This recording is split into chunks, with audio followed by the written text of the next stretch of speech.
Welcome back, everybody. Welcome back to the Canyon. Welcome back to another this versus that. We have two things alike, but not, because I don't know. It's gotten to the point where, I've been a staunch anti-RTR guy for some time now, and it has been pointed out to me that that's because I've probably been doing this too long. I have forgotten what it's like to be the new guy. So I'm trying to soften my position on RTRs, and at the same time that I'm softening my position on RTRs, I'm starting to feel like kits aren't giving us what we want. What we're going to have sitting here, that we're most likely in the thumbnail that hasn't been taken yet, are the Canyon's two takes on the Axial SCX10 Pro. The 10 Pro kit, there's a reason that it was released, and then a month, 6 weeks later, Vanquish released the VRD Carbon, and everybody kind of forgot about the 10 Pro. There's a reason. The VRD Carbon out of the box, a 10 Pro built from the box can't compete with a stance, because a stance is just a radically detuned VRD Carbon. They've taken $700 worth of parts out of it and given you $20 in electronics and some tires in return, and a body. Okay, they've given you $80 worth of stuff in exchange for your $700 of parts removal. So the 10 Pro does not come more or less well outfitted. Kits used to mean something. This is going to get real rambly. Kits used to mean something. When you bought a kit, you got the upgraded shocks. I come from a time when not everything came with bearings, so the kit would all have bearings. Now, kits are just basically, aside from the carbon, an RTR disassembled with no wheels, no tires, but the price point is very nearly the same as just buying the RTR. So RTRs are looking a lot more palatable now. Our first foray into the 10 Pro ended here. This gentleman's name is Rainbird, because the stock plate, if you opt to go with chassis mounted steering, the plate has about 1 millimeter of clearance between the spur gear and the plate, maybe less. And this thing is assembled in a very axial fashion, which is along the side down here, you'll see a screw, all covered in screws. The way Axial likes to do it is they're like, oh, so you need 9 screws to put this side together? Well, we're going to use 6 different lengths. And the one that goes in this hole will be an M3 by 12, and the one that goes in this hole will be an M3 by 10. And if you accidentally put the 10 in the 12 hole, nothing happens. But if you put the 12 in the 10 hole, it's going to make a little bulge on your servo mount, and then your spur gear is going to rub against that. It's going to rub against that in such a way that as you drive this, it goes just like a Rainbird. And that is how he got his name. He eventually just omitted that part altogether. There is as much not 10 Pro in this final form as there is 10 Pro. We replaced the stock rails with these. I used to say axles and a gearbox are what made a rig. I think we have to go further. These are indeed 10 Pro axles. These are 10 Pro rails. For me now, it's something about the geometry. These are, the lower links are all the stock links from the 10 Pro. So the skid is in the same spot. All of that is in the same spot. This is still a 10 Pro, despite how much has been removed from it. And the way the weight has been moved around, the gearbox is gone, replaced with a creeper T, retaining the original front mount. You gotta go with an outrunner on something this small, a pancakey outrunner preferably, because this is a vehicle that you can chase lightweight with, and it's not going to be inexpensive. It's going to be very expensive, because from where we started, to where we ended, almost every part has been replaced. There are still some bits. There are some bits and pieces there that were still from the kit. But there was enough left over from the kit that we introduced a couple more pieces and we built another one. So believe it or not, these are both ostensibly 10 Pros. These are 10 Pro portal axles, unmodified from the kit, save for this front one has an 824 overdrive gear placed in it. For those unaware, this giant, overcomplicated, here's where this gearbox starts, and here is where this gearbox ends. It's like 7.5 inches long. Inside that overwrought, overcomplicated gearbox is the ability to select your overdrive between 0% split, where the front and rear wheels are moving the same speed, to 40%. It's either 0% or 40%. On this vehicle, I didn't like either one of those. I was not a fan of 0%, and I was equally not a fan of 40%. Neither one seemed advantageous. And if you're chasing lightweight, you're not chasing it with this gearbox. It weighs half a pound. Removing it from that it had to be around 250 grams off of the weight of the vehicle. So this is a 10 Pro portal, but it's not. It is the Zoku 10 Pro chassis. The Zoku 10 Pro chassis both changes the geometry.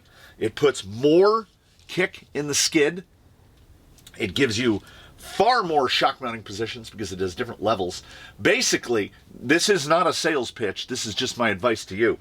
If you intend to take your 10 Pro, if you have a 10 Pro that is in stock configuration and looks like neither of these, and your intention is to put portal axles on it, you're going to want to buy these rails, because if you don't, this will sit 12 millimeters high. Your 10 Pro will sit 12 millimeters higher than it did before, because all of these shock holes are just in a row.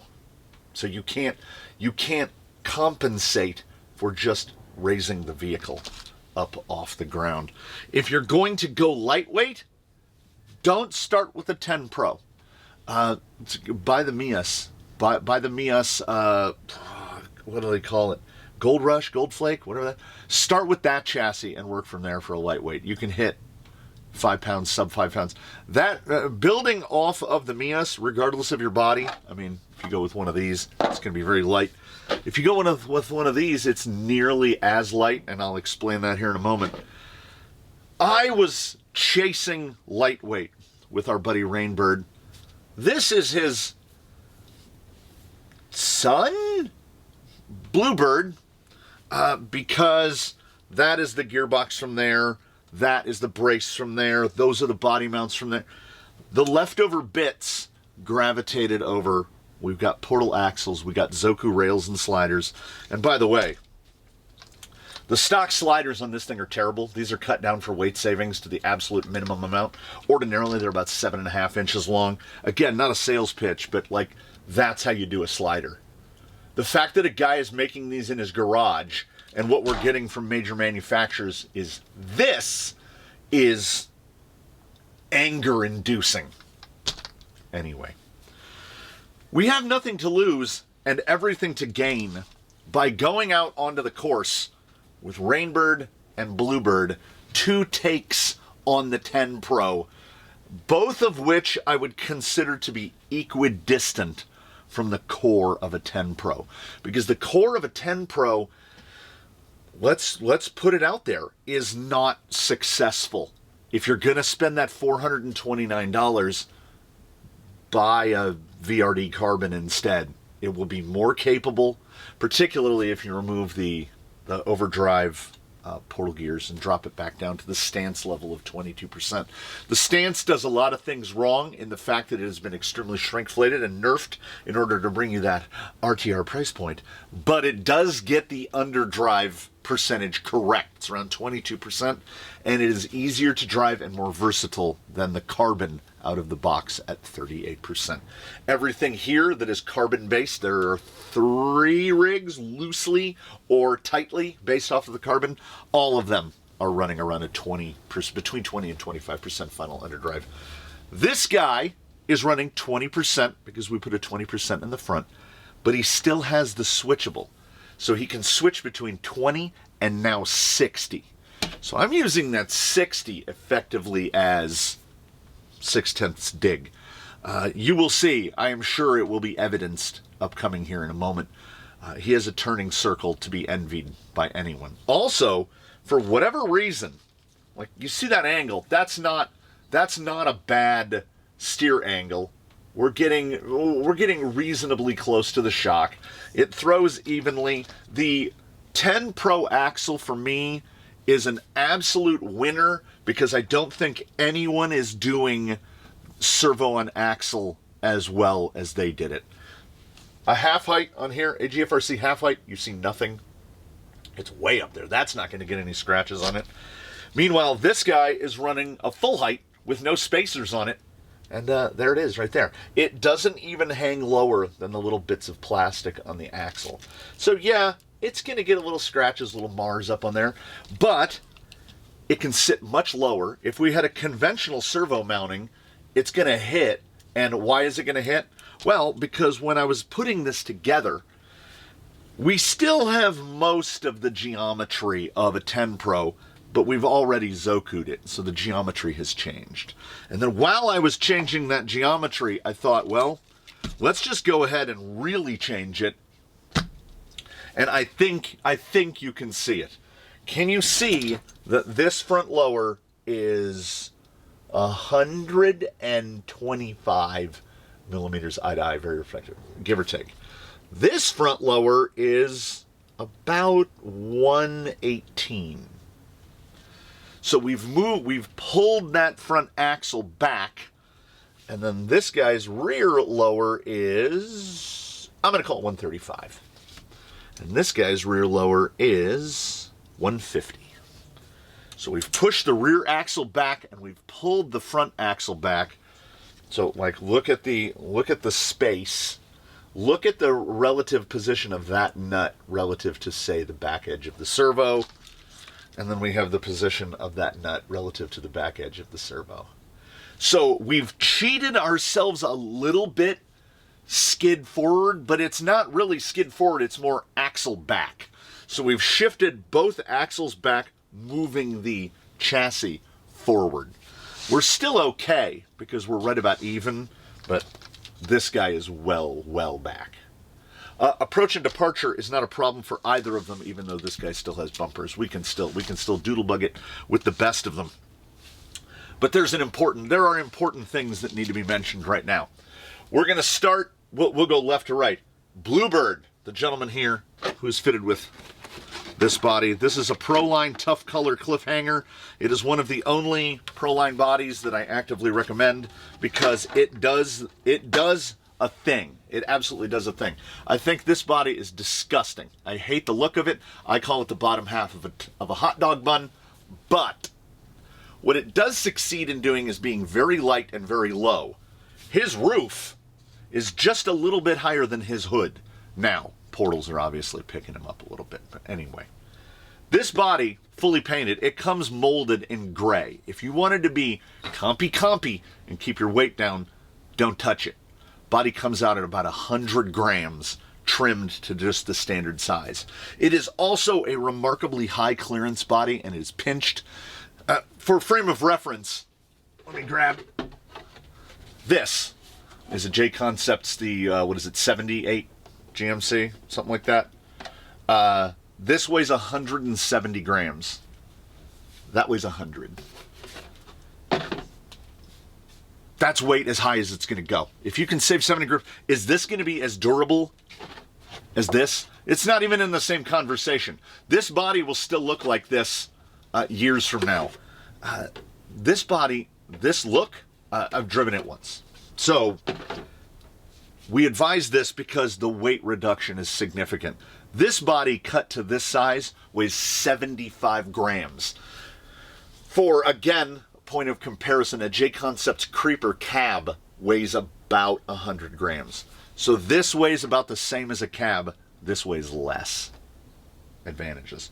I believe this one is still comp illegal because it's too short. But I don't think most comps are that severe about it. You know. 40 grams means this is 50% heavier than that. So that is a very light body, and it is why we allow it, despite the fact that it's gross. 2,815 grams RTR. 2,079. So 736 grams between the two. That's a lot. That's a real lot, because we made every effort to reduce as much weight from this as we could. Got it down to about 1,800, just under 1,900 grams, and then put weight back on it where we wanted it. This vehicle is well and truly almost 70% unsprung weight. And it does that unsprung weight with little to no rotating mass. His 4 tires, 4 inserts, and 4 wheels weigh 358 grams. His 4 tires, inserts, and wheels weigh 890 grams. So that's that's 500 and some odd grams right there. That's most of the difference, and will also indicate to those who are doing the quick math in their head, that should do some indication of how much weight we put back on the axles of this vehicle. Like over 500 grams. His front axle is basically just brass. It's just all brass. And as such, 55-45, and that is fore to aft weight distribution, 64-36. So, this guy has this ability to keep his front end down because there's no weight in the rear. He's so light that we just run the stock open cell foams because there's and get no bag out of them because there's just not enough weight to compress them. He's 2,100 grams. He's 4.5 pounds. This guy is 2,800 grams, so he is 6 pounds ish. I try to do the metric to imperial conversion in my head, and I just can't. 320 millimeter wheelbase, 335 millimeter wheelbase. This guy has a front wheel track of 230 millimeters and a rear wheel track of 220 millimeters. This guy is fitted with axial portals, so it has the hack bodge system where they just took the exact same axle. They put different C-hubs and then portal boxes on it. So basically, the narrowest you can get this guy, if you ran a full faced-out wheel, you could get down to about 240. As it sits right now, he sits at 255. Actually, I don't know. Is 240 attainable? Yeah, I think so. I think if you're running a flat face, buggy style wheel, you could get down to around 240. But it's going to be tough to get that guy narrow and keep the wheel that you want. This guy is running the wheels that are light. This guy is running the wheels that I wanted because these Trial in that bronze are gorgeous, right? Most of the decisions for this guy were made cosmetically. I wanted silver bits. They're both running Outrunners. This is a 380, 2000 kV. He's running a 3630, 1470 kV. And here's what I can tell you, having not driven them together side by each. I strongly prefer the Portal. If the 10 Pro had been released with portals from the factory, like if the 10 Pro kit as released had come with portals, we would be having a very, very, very different discussion. For the one thing, it is so much gear reduction that, well, he's running a belt drive on 2000 kV, and I want to say he's slightly slower than this guy is on a 1500 kV on the same 3S power. It's a lot of gear reduction, so we have a lot of mechanical advantage. We also get to rely quite a bit on gravity because we're 6 pounds versus 4.5. There's a huge weight differential between these two, and they are, as I have said, very different takes on the same thing. I am very interested to see them drive together because I am comfortable in still calling them 10 Pros, but just very different approaches to 10 Pros. This guy is built in a very particular way. We went through a lot of work. He has less than a tire's height. He's got about 100 millimeters of flex in the rear. He has about, you could maybe call it 105 in the front. He is running Traxxas 2660s, big bores, which are basically 85 millimeter shocks. This guy is running 97s, which were cobbled together out of Chavtex. In the front, he's got 100 and... Oh, we can go more. In the front, he's got around 150. And in the rear, he's got about, well, right when we start to lift, he's got about 150, between 145 and 150. So we've got more clearance. We certainly have a higher CG. We're on portals. A portal rig against a non-portal rig is going to have a higher CG. That's just physics, baby. More kick to the skid, better ground clearance. He can get away with not having all of that weight on the front axle because it's much more difficult to flip a portal over backwards because there's an additional triangle that has appeared. The axle is down here, but the link points come in above the axle, which is kind of why mullets work so well. The straight axle helps keep the front weight lower, and then it's much more difficult to rotate around that axle in the rear. So I want to see these two just try to do the same thing. And I can't think of anything more or less creative than basically just taking them through that which many of you have seen altogether too many times. We're going to hit the tire test protocol minus wet and surface transition. So we're going to do an ocho. We're going to do 8 of 10 stations of the tire test protocol. And I just want to see how they do when I set one control. I do what? Set that controller down, pick up the other one, do the exact same thing. This guy runs on, if you could see it, runs on these tiny little 450s and can kind of get away with it because, I mean, here is all of his electronics. So he does not have a ton of weight bearing down on him. What I'm saying is I hope he makes it all the way through. I have a second one on the charger right now. We should have enough to get us all the way through a session. These are the sacrifices that you sometimes make for extremely low weight. And he's balanced to that battery, meaning it would have been on the screen already. His cross weights and his left to side weights, both perfect 50-50 cross on both of them. They're only a couple of grams off one side to the other. It is impossible to compare things, in my mind, without comparing them directly. That is, effectively drive them at the same time on the same obstacles, because there's this dilution of memory where you go, I thought that it did this, or I thought that it did that. So if we have both of them side by side doing the same things, I want to see. So this is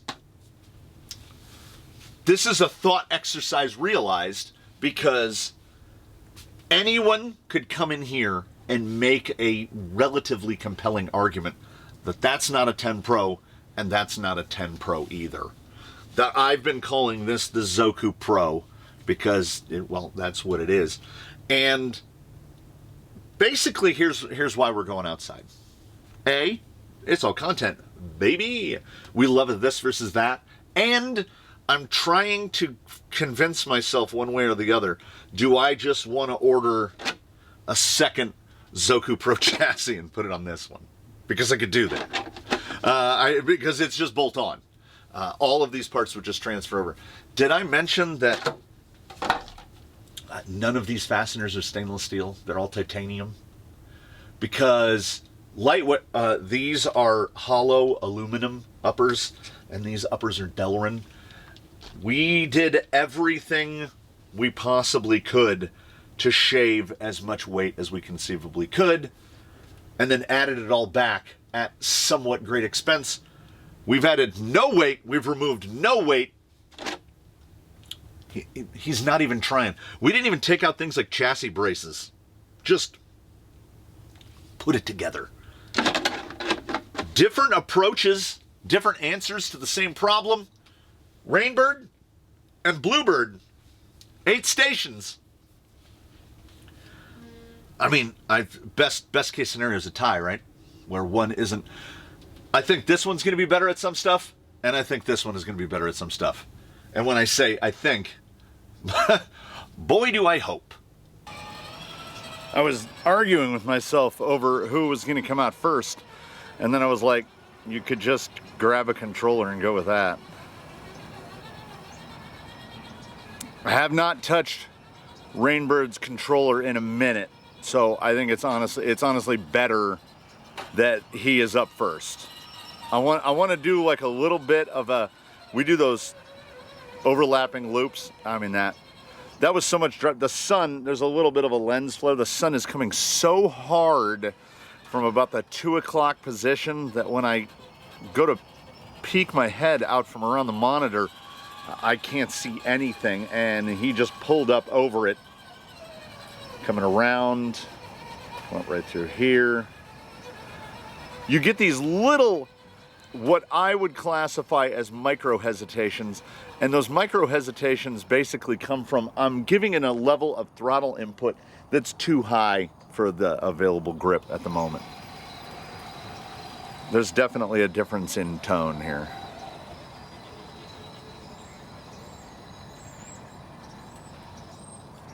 Didn't quite get as tight in there.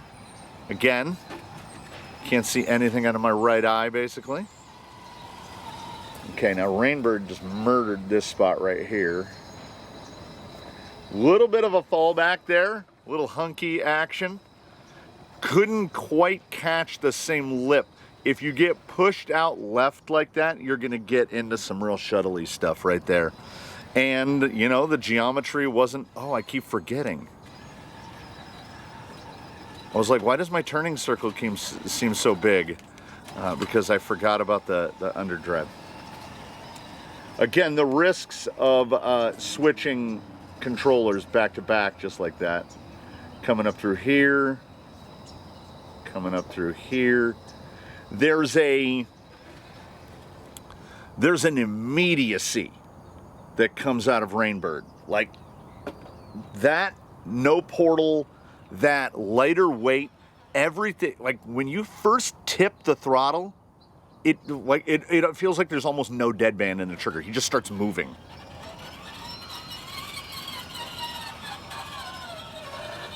Turning circle is reasonably okay.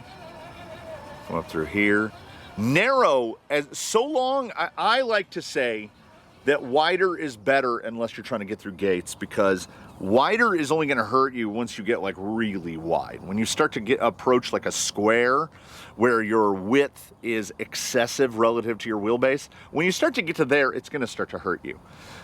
But there are also advantages to being really narrow as long as it's not hurting your stability.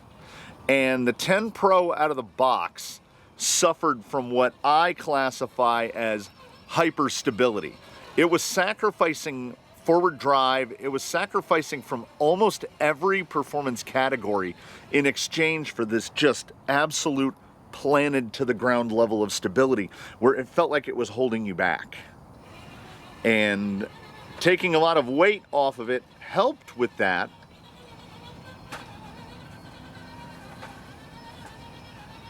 But it didn't completely take it out. We haven't changed enough of the DNA of it. And even on straight axles, look at the belly clearance under Rainbird there. It's not like we're slammed on the ground. Now, this is, I gotta have this, okay. This is 20%. So this is just the amount of underdrive that we're getting from the front axle. Our turn circle is respectable. We have the right amount of claw it up right there, no problem. Little tendency, oh, come on. Come on, light. Come on, daylight. Come on. Come on.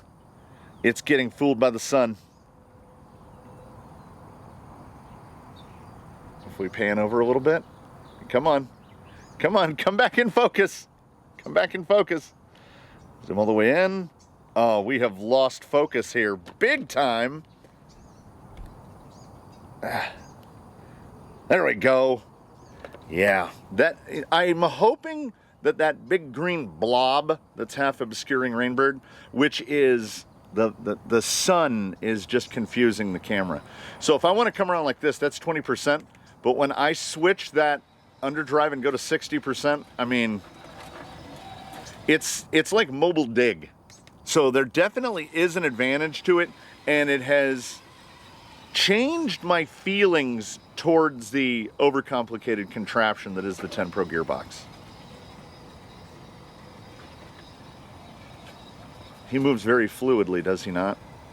Those are Chavtex, if was not pointed out, the fake Dravtech of AliExpress and Amazon fame.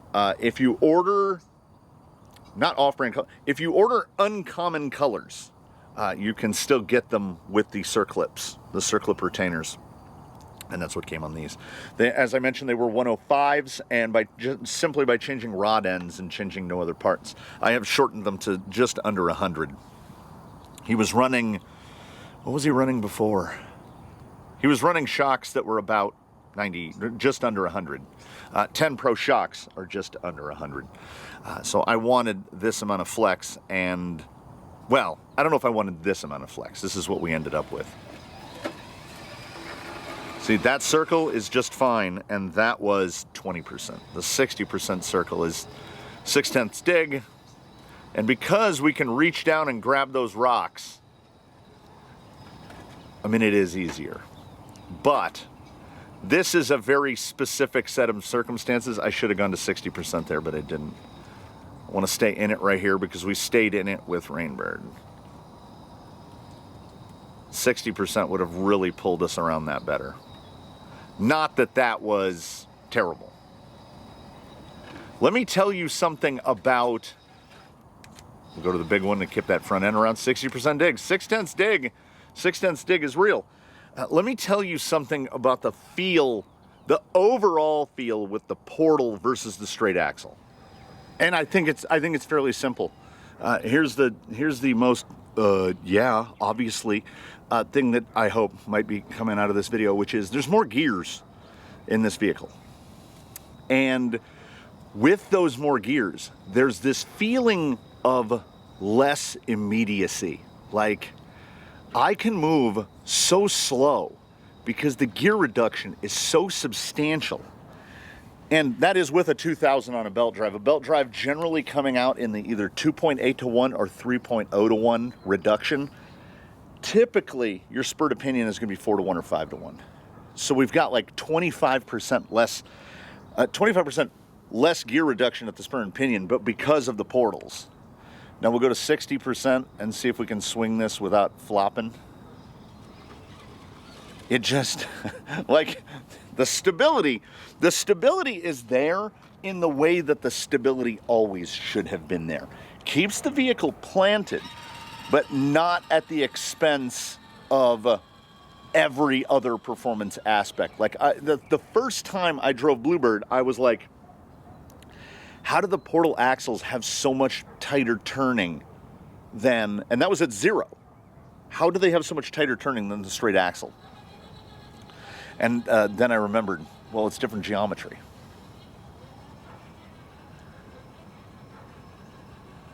Didn't quite, a little more wheel speed right there. There is you drive the portal via positioning. You can manipulate the straight axle a lot better via throttle. You have a far more limited number of KVs you can use on there and not just be surging and jumping all the time. So it is definitely pluses and minuses. Like, I try to think, this guy on 2000 KV would be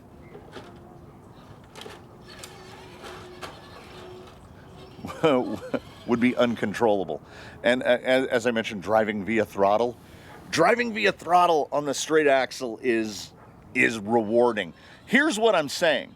I feel like I need to do it. Do I need to do an axle tier list? The kids love the tier lists, don't they? I feel like I need to do a tier list. The 10 Pro straight, I think they call them 45 Pros. Is that what they call them, 45 Pros? And then there's the 45 Pro Portal, when we have them sitting right side by each. I don't think you can go wrong with either one of them. In terms of the current run axial axles, I think the 10 Pro is the best that they've done, and that is a determinedly double-edged sword, because I think the gearbox and the platform that they put the straights on doesn't really allow those axles to show themselves. Are they that different from AR-45s? Yeah, they're basically not comparable. And I mean that in terms of the straights and the portals. I detest the AR-45P. I don't like that axle.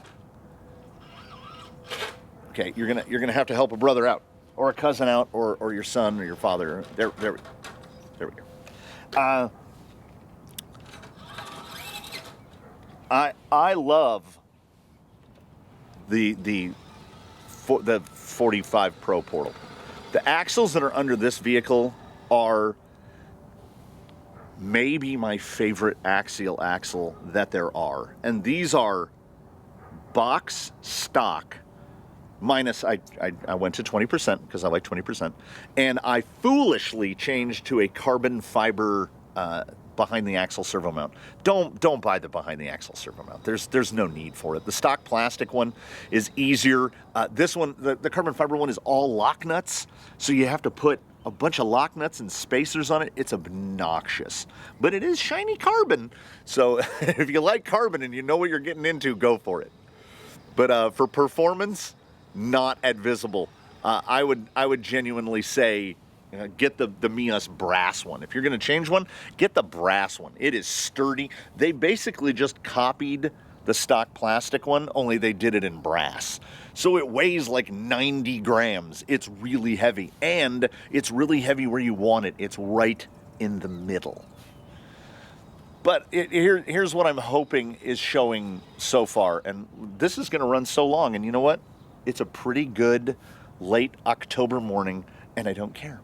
What I'm hoping is showing is that the portals, despite having less forward weight, less unsprung weight, less all the things. Oh, by the way, that was 60%. I forgot to turn it off, so that was a 60% climb up there. For whatever reason, the 45 Pro portal on the Zoku geometry, let me tell you this. It does not feel like 60% at all. It feels completely usable. This is just 20. And here is where portals shine. Just absolutely hot dog it to the top. Now we'll see. We have roughly the same size tire. They're both a 475. They're much skinnier on the comp pen. Can we get through? Yeah, because he has no weight. He's not deflecting.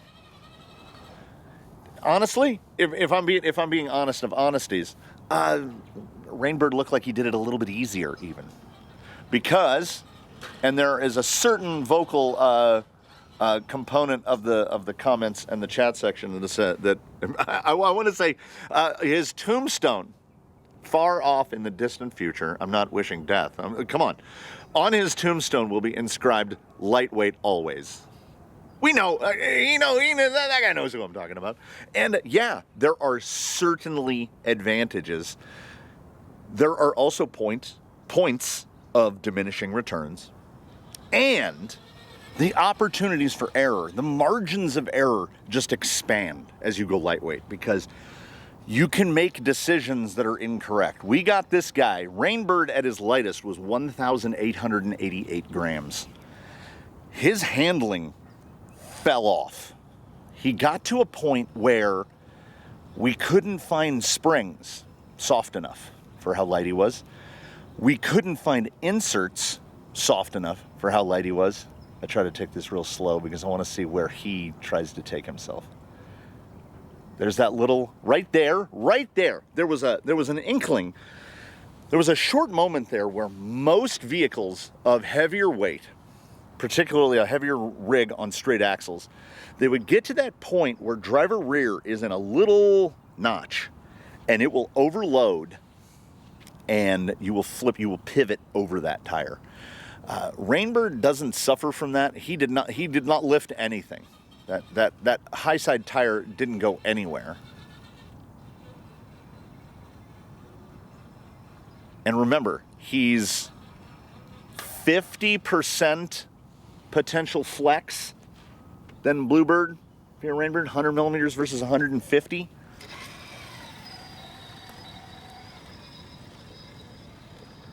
But then because you have that flex, body roll, well, chassis roll. Body roll doesn't matter. His body weighs 115 grams. Typically, a single tire with no insert in it will be in that 115, 130 gram area. So his body weighs less than a tire. We got so far, okay, we're getting some slip on the front end. Are we on big? No, we're on 20%.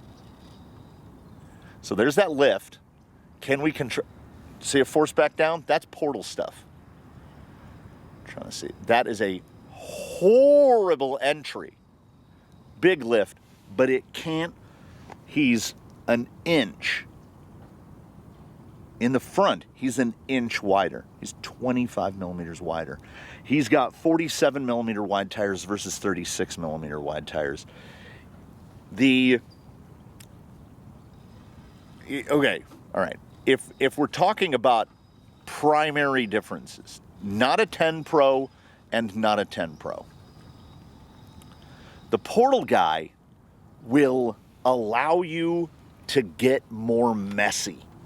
You can get yourself into positions that you'd think intractable, but you can get out because it's more forgiving. The weight is more forgiving. You have to go further into the realm of bad for it to directly impact you. Now, the green one is incredibly responsive to all driver input, throttle and steering. There is an immediacy unmatched by nearly, he's up in the top echelons of immediate responsiveness and maneuverability. Because he's so light, he just floats over obstacles. By the way, that little pull over the ledge, that is not to be discounted or taken lightly. It's not easy to just pull that lip.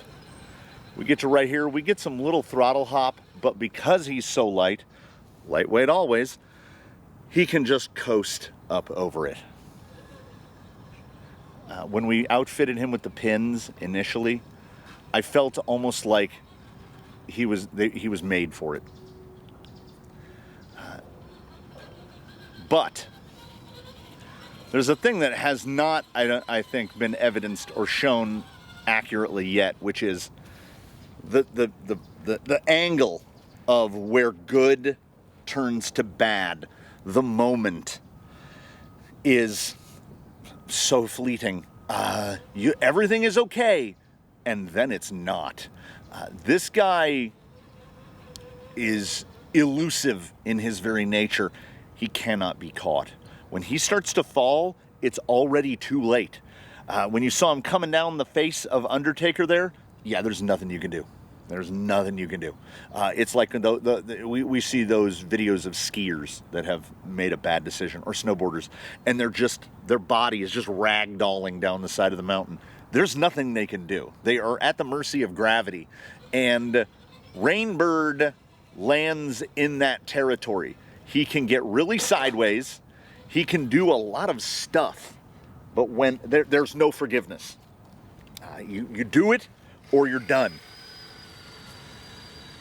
This guy, on the other hand, because he's got weight to throw around, because he has a lot of gear reduction, and you see right here, we have a tire that we can just almost get, there we go. I should have switched to 60 right when I got to the top. He descends the descending because we have a rig that's 50-50 weight distribution is going to descend better than everybody else. So Rainbird gets a little spicy on descents because he's got almost 30% more weight at the front of the vehicle. And then we get weight transfer on descent. When we're starting at 55-45, that is the thing that is making me an acolyte of the 45 Pro portal, there's no added weight. He doesn't even have brass rings in the wheels, diff cover, but he's got one in the back too. So there is no added front weight. We added the exact same amount of weight to front and back because I liked the looks of the diff covers more than the stock ones. He doesn't behave like he's 55-45. Now right there, would I like a little bit more front weight? Yes, I would. Gotta use a little more throttle to get through there. But coming here across the top, there's basically 13 millimeters more clearance. There's just more clearance. So he can breeze over. He doesn't have that, like, all right. Here's a midstream mid-summary. The green guy is like a race car built to do one thing. The other guy behaves more like a very, very modified vehicle, modified to do the thing. There's definitely more of a purposefulness in a 2,100 gram, air quotes, around it, 10 Pro versus a 2,800 gram, air quotes, around it, 10 Pro. The beauty of this whole thing is that they drive so differently, but not differently. Like, there are characteristics that are the same. And I have to think that that is a somewhat shared geometry. All of the middle bits of the axle are the same, straight and portal.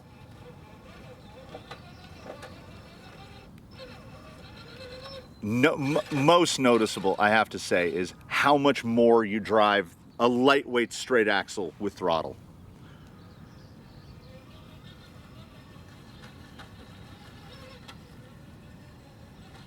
Man, that tree grows fast. I just trimmed that tree. You know, let's see if we can park that guy right there and then come through the same without any collisions. Okay, 20%.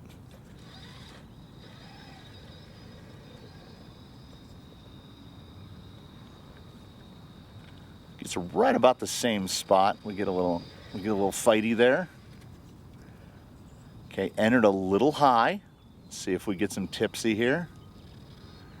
It's a lot harder to get those portals to tip over. Got up on the side of the tire. Now we have a lot more droop in the rear. So if we can just get that bit of skid over like that. Get right through here. There's also some advantage here, I would say. I should have gone big. Oh, yeah. This is not a thing that I'm used to programming myself to do. I don't have any vehicles fitted with on-the-fly 60% underdrive. That might be a surprise to no one. So I don't remember to do it. And he can even descend pretty well on 60%. I'm starting to notice the difference in the sound output, which is, I think, is going to help me navigate over time. This guy we should just be able to get right over here and see what the pull is around to come through gate 2 here. See, we are really, really, really light and really far over, and this is where limiting the articulation is helping. So while he cannot be caught, and once the tumble is initiated, it is the tumble, he is correctable. Like you almost never have to get up and go rescue Rainbird. Rainbird will take care of himself. I'm trying to get up through this little notch here. There we go. And then, because he's very narrow, we've approached this not greatly. Very not greatly. Right through, though. Let me just go across the other one, because I got to get up to put that golf ball back on.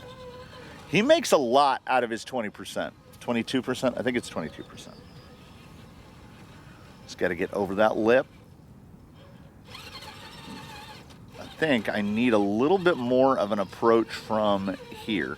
I think we're going to see a little bit of a difference there when it comes to the portal doing the same thing.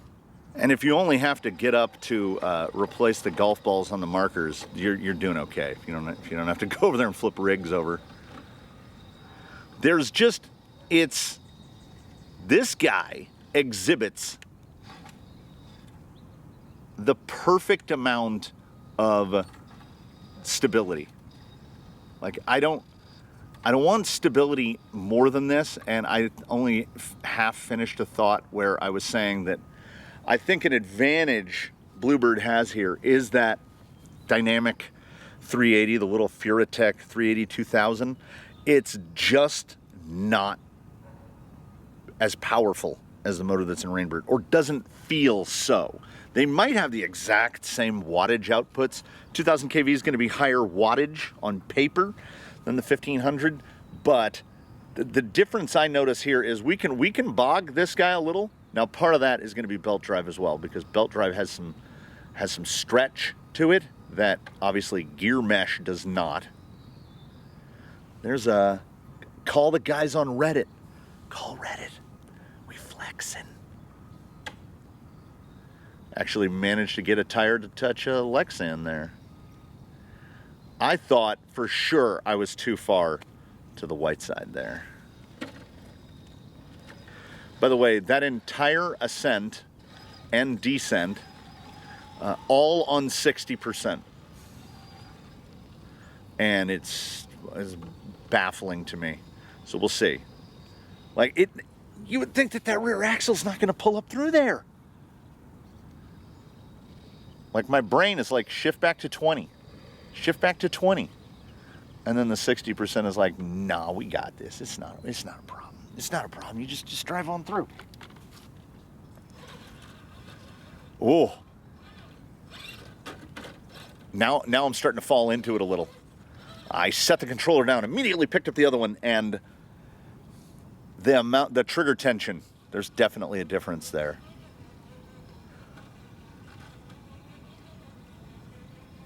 I almost feel like, if something's coming out of this, I almost feel like they should trade motors. But the weight weenie in me is like, well, then you got to weigh that 2000. And the 1470 would be way too slow on him, and the 2000 would be way too hot on him. But I feel like this guy has got surplus torque. He's got more than he can use.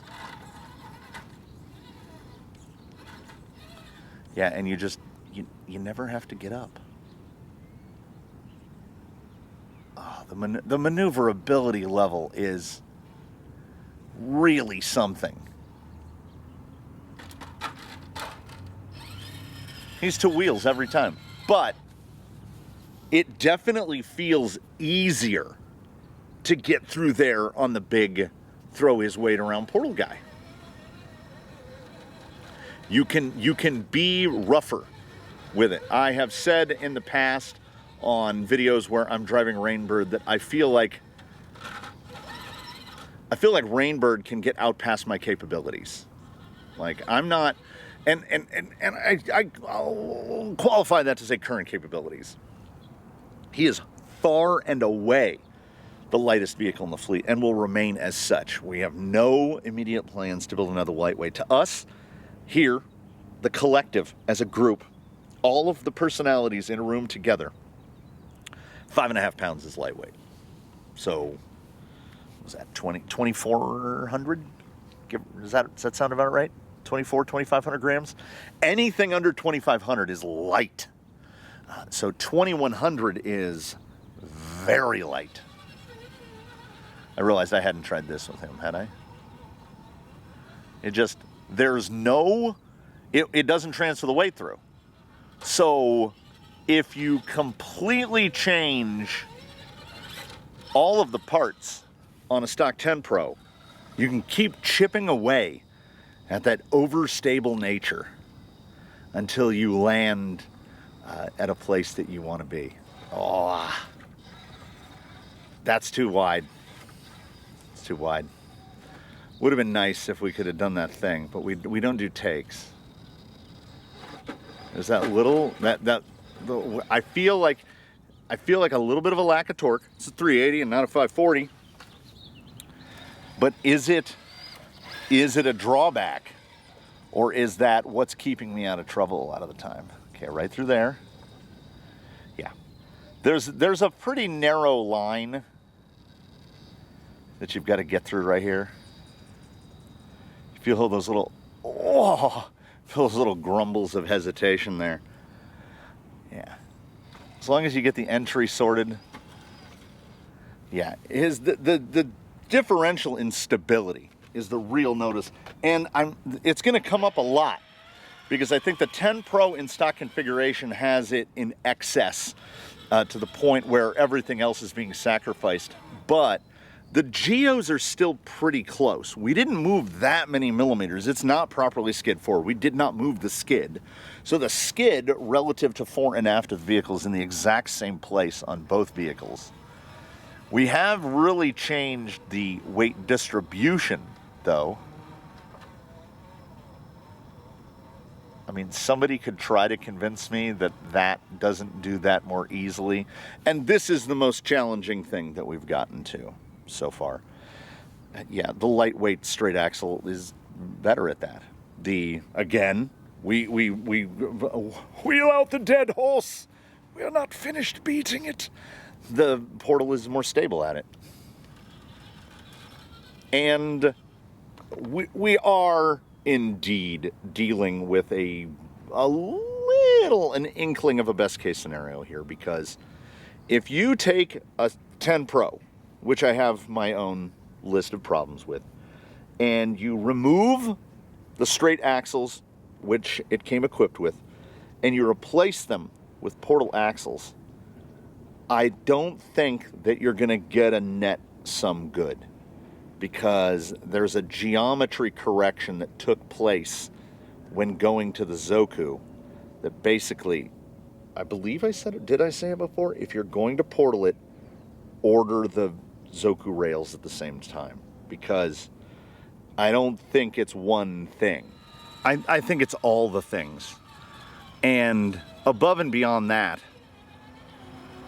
like, I didn't even have to do the cut. This guy can do center cut on here pretty effortlessly. Here's left side as easily as anyone else can do it, and more easily. I would like to point out, because trail truck, a stock Phoenix can't do Daphne's right here. The suspension setup, the nice purely vertical shocks, they don't like it. It gets to right here, and when you go to turn this wheel over here, it will overload the passenger rear, and you can't pull through. So that's why we continually go back to Daphne's third, because Daphne's third is challenging to vehicles that aren't tuned. And it took us, let's call it like it is, it took us a decent amount of time to get Rainbird to where he is. There was a lot of work and a lot of trial and error and a lot of buying parts and trying them and removing too much weight and putting weight back on where we didn't need it. And I mean, yeah, I will acknowledge that's a big part of the fun of it. But the beauty of a portaled Zoku Pro is that some other dude did all that homework for you. He figured the geometry out. Like, I would be comfortable not adding any weight. Like, why does it need front weight? And in one instance, okay, there were 2 points. There were 2 points where I was like, I'd like a little bit more front weight. Oh, that's even better. That's portal clearance stuff right there. Portal right through there. Just came right here. That's a center cut. Oh, got a little too center on the center cut. I also looked up, there's a roll-off truck coming, and I was like, ooh, what is that? I want to see if he's bringing rocks, but it's not. It's just a 40 cubic yard. So we were coming this side, and then I was going to cut back right there and do that. You got to kind of pay attention sometimes, I find. Not all the time. It's not mandatory. So I think there's only one thing left to do. which is head over to Tumbledore because we get to sit in the shade. I like to finish in the shade. It's also more difficult even than Gate 5 and Hans Booby over there at Front 9. And this section right here is one of the most difficult because weight transfer gets really real and we just have to find a spot. The closer the driver tire gets to that little rock, the worse it's gonna get for you. Lands on his feet like a cat. Let's also, I think it bears pointing out, 450. Still going on a 450. Lightweight always, he says. Should get a little bog right here, yeah. Because we get it pinched. We don't get the pinch on the other guy because he's 230 wide in the front and not 255. Can we keep that front end down? Still getting a little skid, and there you go. Portals. Portals for the win. Then we go to 60 so we can spin this around because it's 6/10 dig. Then we go back to regular, and right when I hit the button, it it shot the tail back down. Otherwise, it was not gonna. 55/45 has some advantages. I actually gave it a little too much throttle right there because I thought it was gonna dive a lot harder than it did. Also, I'd like to point out, they both have, I want to say it's PS63 Tamiya gunmetal. Look how double blue Bluebird looks. There's something about that color that with the blue in it, he just looks like two shades of blue, right? It's not just me, because I keep seeing him on. Oh, also, I thought Rainbird was facing the hill, but so I went to go forward and he started going the opposite direction. The bottom half of a hot dog bun is the bottom half of a hot dog bun. I couldn't tell his front from his back. Yeah, no bind right there here. He's got so much power. So we went a little bit more right here with Bluebird, and that is indeed where he likes it as well. He's got about the same 20-ish%, but a lot more weight in the front end. So you just stay real even and consistent on the throttle input. And because he's so narrow, there's no real chance of getting stuck up on that corner of the fence. This guy will just go. He is absolute response. Ooh, that got glassy. Okay, we'll get him up across there and then we'll descend. Oh, didn't quite get the right entry. There we go. Tumbledore, living up to his name. That is the fast way down. If we were timing your descent, that'd be the way to do it. Little portal clearance action. What I'm saying is, getting to the end result, that is Bluebird, is a lot easier than getting to the end result that is Rainbird. I maintain that Rainbird can get further than Bluebird. Like, his ceiling of potential is higher. But at what cost? The investment in time and trial and error and everything else. Meanwhile, we selected some parts. We performed a canyon change. We put a body on it. And here we are.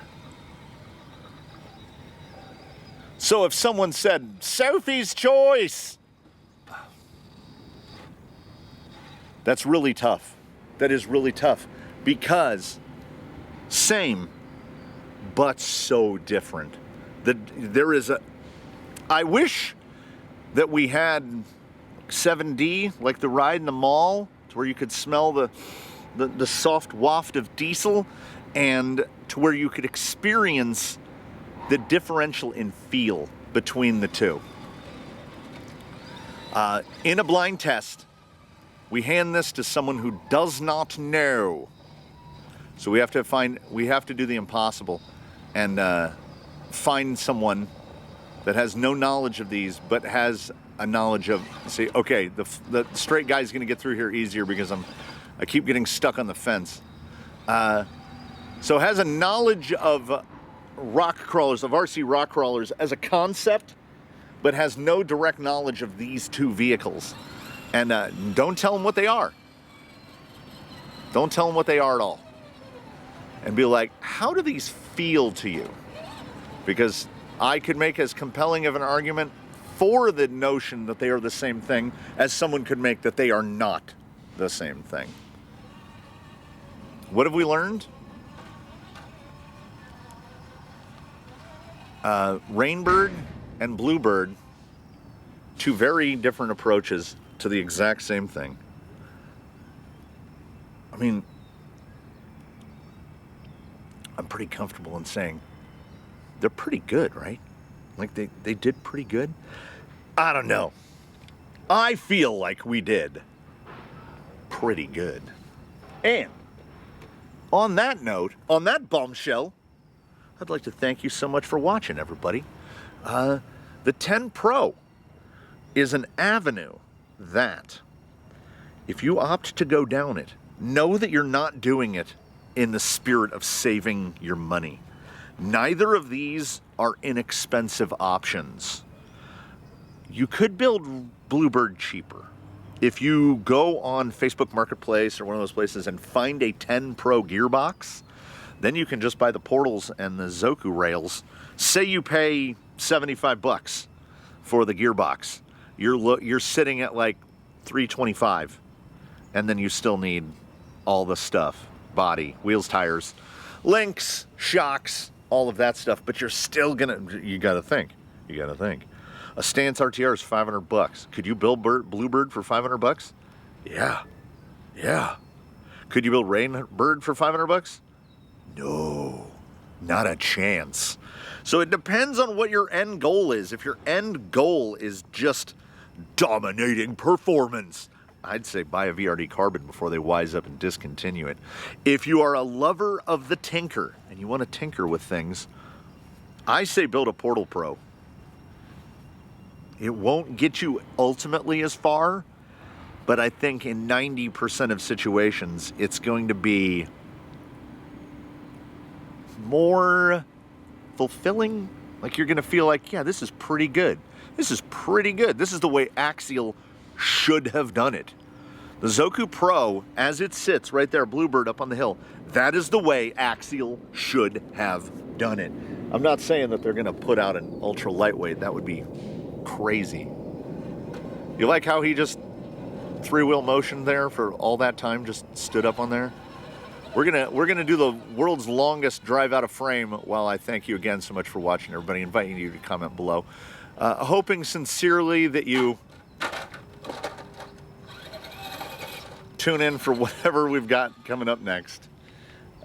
And of course, I would be remiss. In between now and when we meet again, one and all, do your very best to have a good one, everybody. That's the best advice that we can give. We'll see. Bluebird definitely opts for the slower descent. Having 20% less weight for aft weight shift, it's not 10%, because let's just round them: 55-45, 65-35 is not 10%. It's a total. It's a net move of it is a net movement of 20%. So it is a lot more difficult to wait. It is a lot more difficult to get the little low-profile green guy to come down hills. And when they're positioned like that, the green one looks really flat. I'm gonna let you go. As my sister, who is now a Texan, she's lived there long enough that she's lost her California and she's now a Texan. As she would say, after she calls you, she'll call you on the phone and then be like, oh, I'm gonna have to let you go.